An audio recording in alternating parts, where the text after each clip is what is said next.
Po merr një territor nga Serbia, Vučić në delir nga Shtetet e Bashkuara të Amerikës, Kosova është e jona, ajo standarde të dy fishta.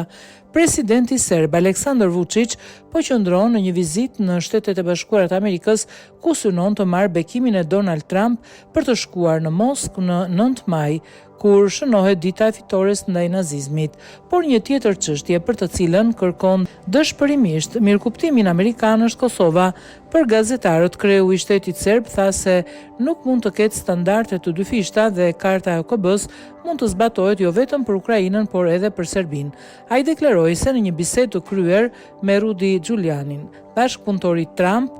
i kishte theksuar atij dy gjëra: nuk mund të keni një qasje të dy fisht, të thoni se jeni në favor të respektimit të së drejtës publike ndërkombëtare dhe kartës OKB-s dhe pastaj të bombardoni Serbinë, të pushtoni 13 ose 14% të territorit të Serbisë dhe kur diçka e ngjashme ndodh në Ukrainë, atëherë është një krim. Nuk mund të vazhdosh të thuash në Sarajev se Kosova është e pavarur dhe pastaj të thuash se Dodiku është kriminal që dëshiron diçka tjetër, theksoi Vučić për gazetarët. Ai shtoi më tej se do të fliste për këtë me Trump, me cilin, siç pretendon, do të zhvillojë 2 takime ndërsa përsëriti qëndrimin se Kosova i përket Serbisë.